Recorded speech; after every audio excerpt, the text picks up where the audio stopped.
Hello friends, welcome to my YouTube channel. और आज के वीडियो में आप सीखेंगे प्रेजेंट परफेक्ट कॉन्टिन्यूअस टेंस। तो सबसे पहले एक सेंटेंस में आपको कहता हूं, आप इसको इंग्लिश में ट्रांसलेट करने की कोशिश करना।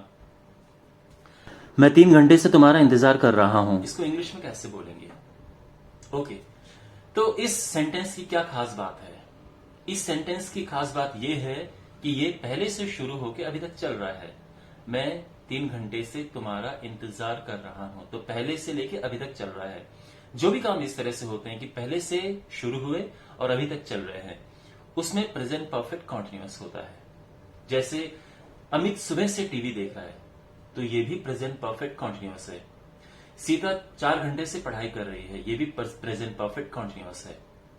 मैं 10 साल से दिल्ली में रह रहा हूं, ये भी प्रेजेंट परफेक्ट कॉन्टिन्यूअस है। तो आई होप आपको समझ आ गया होगा, कोई काम पहले से शुरू होके अभी तक चल रहा है, so that is present perfect continuous. ये समझ आ गया। अब इसकी इंग्लिश कैसे बनाए? तो वापस उस सेंटेंस पे आते हैं। मैं 3 घंटे से तुम्हारा इंतजार कर रहा हूं। तो देखो, जब भी प्रेजेंट परफेक्ट कॉन्टिन्यूअस होता है, we use have been and has been as helping verb. तो यहां पे जो स्ट्रक्चर है वो क्या होगा कि पहले इसमें सब्जेक्ट आएगा, फिर इसमें पहले सब्जेक्ट है, फिर हैव बीन या हैज बीन आएगा। हैव बीन प्लूरल सब्जेक्ट के साथ में, जैसे I, you, we, children, they, इनके साथ have been. Has been for singular subjects, जैसे he, she, it, my brother, my friend, a boy, a girl, single. Okay, तो उसमें हैज बीन आएगा। फिर वर्ब की आईएनजी फॉर्म आएगी, क्योंकि मैंने क्या आपको पहले भी बताया था वीडियो में, जब सेंटेंस में ऐसा आता है कि रहा है, तो हमेशा उसमें आईएनजी फॉर्म आता ही आता है। तो इसमें क्या है, मैं तुम्हारा 3 घंटे से इंतजार कर रहा हूं, तो इसमें कर रहा हूं, तो इसमें आईएनजी आना जरूरी है। ओके, तो सब्जेक्ट हैव बीन या हैज बीन, फिर इसमें वर्ब की आईएनजी फॉर्म आती है, फिर कुछ और वर्ड्स आते हैं, फिर इसमें सिंस एंड फॉर आता है, जो कि बहुत इंपॉर्टेंट है यूज करना। समझना कि कहां पे सिंस यूज होगा, कहां पे फॉर यूज होगा। तो सिंस फॉर आता है, फिर इसके बाद टाइम आता है। अब इस सेंटेंस का इंग्लिश में ट्रांसलेशन होगा। देखो, मैं 3 घंटे से तुम्हारा इंतजार कर रहा हूं, तो होगा I have been waiting for you for 3 hours. तो हैव बिन आया, क्योंकि आई के साथ हैव बिन आता है, और 3 आवर्स के साथ में फॉर आता है। यहीं पे अगर सेंटेंस है, अमित सुबह से टीवी देख रहा है, अमित सिंगुलर है तो हैज बीन आएगा। Amit has been watching TV.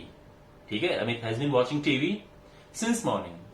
अब यहां पे सिंस आया, तो मैं एक कंफ्यूजन आपकी दूर करता हूं कि फॉर एंड सिंस में क्या डिफरेंस है, कहां पे क्या यूज होता है। तो देखो, जब भी आपके पास एक समय की अवधि दी हो, बीच का ड्यूरेशन दिया हो, 3 साल, 4 साल, 3 घंटे, 4 घंटे, 4 महीने, 4 दिन, 10 मिनट, उसमें फॉर का यूज होता है।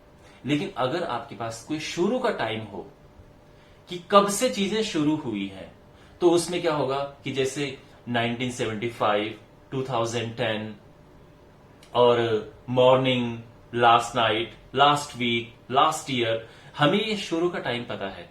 Okay, since May, since July, since 15 August, since. Okay, तो आपको शुरू का टाइम पता है, तो वहां पे सिंस यूज होता है।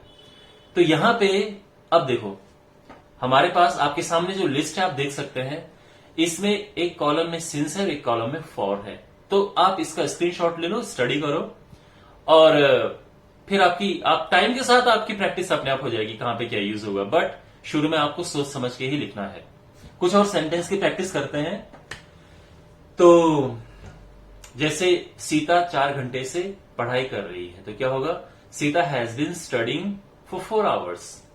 तो 4 आवर्स से समय की अवधि है, फॉर आया, सीता सिंगुलर है, हैज बीन आया।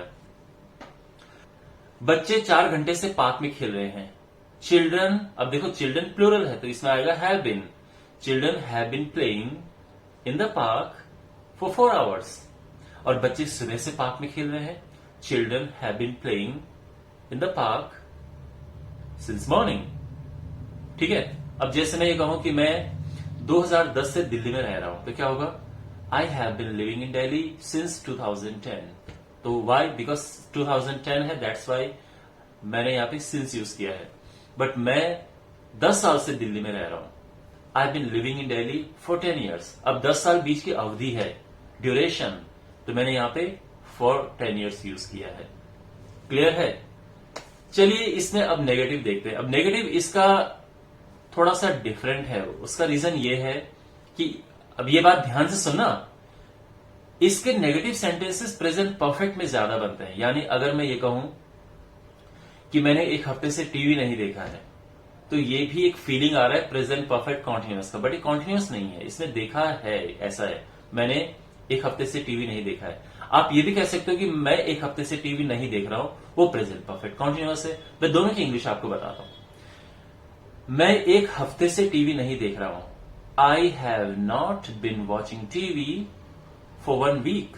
तो सिंपल है ना। इसमें आई हैव नॉट बिन आ जाएगा, हैव नॉट बिन।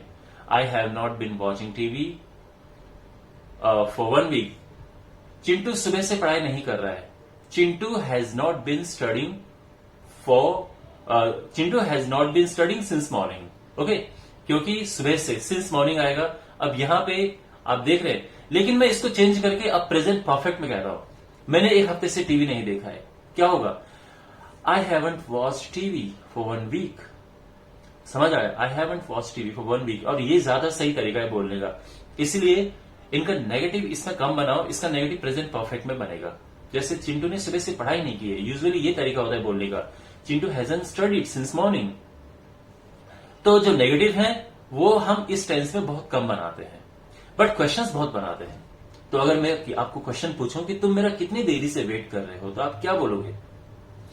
देखो, कितनी देरी से को इंग्लिश में आप बोलोगे हाउ लॉन्ग। ध्यान रखना, how long. How long have you bin waiting for me. How long have you bin waiting for me. तुम कितनी देर से टीवी देख रहे हो? How long have you bin watching TV. Chintu कितनी देर से खेल रहा है? चिंटू सिंगुलर है, हैज आएगा। How long has Chintu been playing. ठीक है ना? अब उसका आंसर भी लिख सकते हो, Chintu has been playing for 3 hours, I bin waiting for you for 2 hours. Okay, clear है? सब समझ आ रहा है? अब इसमें क्वेश्चंस, एक तो जब आपको पूछना है कितनी देरी से, तो हाउ लॉन्ग आएगा। बट अगर क्वेश्चन हो कब से यानी ये पूछने वाला ये पूछना चाह रहा है कि शुरू कब से हुआ ये सब। जैसे तुम दिल्ली में कब से रह रहे हो, यानी वो बीच की अवधि नहीं जानना चाह रहे, वो फिलहाल ये जानना चाह रहे कि कौन सी ईयर से। तो देखो, तो क्वेश्चन क्या बनेगा? Since when have you been living in Delhi. तो आंसर भी सिंस में आएगा, I been living in Delhi since 2010। But अगर आपको वो ये पूछना चाह रहे कि कितने टाइम से रह रहे हो, यानी बीच का अवधि, तो क्वेश्चन चेंज होके बन जाएगा how long have you been living in Delhi. अब इसका आंसर क्या होगा? I been living in Delhi for 10 years. अब समझ आ रहा है आपको सब कुछ? ओके, अब इसमें कुछ और क्वेश्चंस बनते हैं। जैसे एक बहुत कॉमन क्वेश्चन आपने सुना होगा, hey where have you been. Okay, या what have you been doing. अगर कोई ऐसे पूछे what have you been doing, यानी तुम क्या कर रहे थे, तो यानी पहले से लेके अभी तक क्या कर रहे थे, what have you been doing.